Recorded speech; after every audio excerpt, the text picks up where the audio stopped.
You've played a real-time strategy game before. Maybe it was StarCraft. Maybe it was Age of Empires. Maybe you just watched someone else play and thought it looked overwhelming. But here's the thing. You already understand the U.S. China trade war better than most economists will ever explain it to you. Because what's happening right now on the world stage is not politics. It's not diplomacy, it's resource management.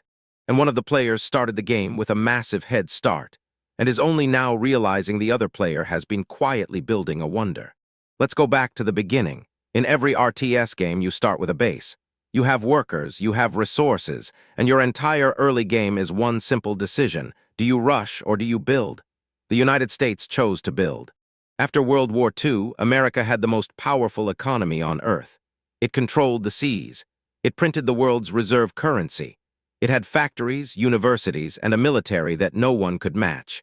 In RTS terms, America had maxed out its starting resources and was already in the town halls. China in 1980 was a different story entirely. When Deng Xiaoping opened China's economy to the world, China was a peasant economy. Hundreds of millions of people living on subsistence farming. No meaningful manufacturing base. No global trade network. In StarCraft terms, China had 6 workers and a single mineral patch. But Deng understood something that most leaders never do. He understood that in an RTS, you do not win by fighting early. You win by harvesting faster than your opponent ever imagined possible. China did not challenge America. It joined the supply chain. This is the move that almost no one talks about.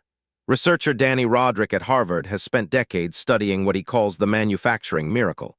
The idea that when a developing country plugs into global manufacturing, it can compress 50 years of economic growth into 15.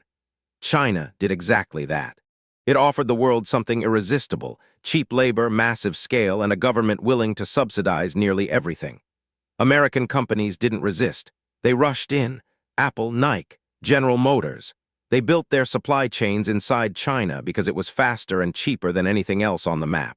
And here is where the RTS analogy gets uncomfortable. In Age of Empires, there is a classic strategy called the economic boom. You ignore military expansion early. You just harvest. You build farms, you stockpile gold. Your opponent watches you do it and thinks, they're not attacking, so they must not be a threat. Then, 20 minutes into the game, your opponent looks up and realizes you have 3 times their resources, a fully upgraded tech tree, and an army they cannot afford to fight. That is what China did between 1990 and 2015. And most of Washington was too busy fighting wars in the Middle East to notice the harvest happening on the other side of the world. In 2001, China joined the World Trade Organization. This was the moment the game changed permanently. Economist David Autor at MIT published a landmark study in 2016, now called the China Shock Paper, that found that between 1999 and 2011, competition from Chinese imports eliminated somewhere between 2 and 2.5 million American manufacturing jobs. Not outsourced. Eliminated. Those jobs did not come back. The towns built around those factories did not recover. And while economists debated whether free trade was still a net positive for the overall economy, the people living in those towns were not experiencing the overall economy. They were experiencing the specific, local, permanent closure of the American resource nodes in the Midwest. And America had not built replacement nodes anywhere. Now here is the counterintuitive twist that almost nobody explains. The trade war that started with tariffs in 2018 under one administration and continued and escalated under the next is not actually about trade. You have to understand that. The tariffs are not the point. The tariffs are the visible move, the attack your opponent can see on the mini-map. The real war is about something else entirely. It is about who controls the technology tree. In every advanced RTS game, there comes a moment where harvesting resources is no longer enough. You have to research. You have to unlock upgrades. You have to build the units that cannot be countered. In the real world, those upgrades are called semiconductors, artificial intelligence, rare earth minerals, quantum computing. Whoever controls those technologies does not just win the current economic battle. They write the rules of every economic battle that comes after. China understood this early. Researcher Yuen at the University of Michigan described China's development model as directed improvisation, a system where the central government points at a technology or industry and simply floods it with capital, talent, and policy support until China becomes the dominant global player in that space. Solar panels, electric vehicles, lithium batteries, high-speed rail. In each of these sectors, China went from irrelevant to dominant in under 15 years. America's response has been to try to cut off the supply chain. The CHIPS Act, export controls on advanced semiconductors, restrictions on NVIDIA selling its most powerful chips to Chinese companies. These are not trade policies. These are attempts to destroy an opponent's tech tree mid-game. If you cannot research the upgrade, you cannot build the unit.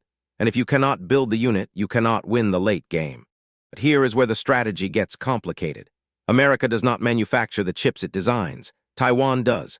Specifically, a single company, TSMC, produces the majority of the world's most advanced semiconductors. In RTS terms, America has the research lab but does not control the factory. The factory sits on an island that China considers its own territory. That is not a trade policy problem. That is a map control problem. And map control, in any RTS game, is the difference between winning and waiting to lose. So where does that leave you sitting here watching this? The tariffs you keep hearing about on the news are not random. They are not a negotiating tactic, exactly, though they are used as one. They are one player on the map trying to force the other player to make a mistake. When America puts a 145% tariff on Chinese goods, China does not simply absorb that cost. It finds new buyers. It sells to Southeast Asia, to Africa, to South America. It redirects the supply chain around the blockade. The same way a skilled RTS player finds a new path to the resource node when the main road is cut off. And the ordinary person pays for the tariff at the register. Because the company importing those goods passes the cost directly to the consumer. It always has. It always will. Here is the thing that the news will never tell you cleanly. There is no winning move in a trade war, not in the short game. Both players take damage. The question is who can absorb more damage before the other one flinches. And that depends entirely on the structure of each player's economy, the patience of their population, and how diversified their resource nodes are. China controls more of its own supply chain today than it did in 2018. America is more dependent on Chinese manufacturing in some sectors than it was in 2018. The war is real. But the scoreboard does not look the way either government wants you to believe it looks. The RTS game is not paused. The workers are still harvesting. The tech tree is still being researched. The next unit to come off the production line, whether it is an advanced AI chip, a next-generation battery, or a military drone that cannot be jammed, will tell you who is actually winning. Not the press release, not the tariff announcement, the unit. You started this video thinking the trade war was about politics, about two governments arguing over shipping containers and tariff percentages and factory jobs. But the real answer is far stranger. It is about a real-time strategy game that started decades ago, and the player who seemed to be losing in the early game spent those years quietly harvesting, quietly researching, and quietly building the kind of economy that is very, very hard to stop once it reaches the late game. The question is not who wins the trade war. The question is whether either player realizes in time that the game has already moved past the phase where tariffs can decide it. And that, in every RTS ever made, is the most dangerous moment of all. When one player thinks they are still in the mid-game, and the other player is already building the wonder.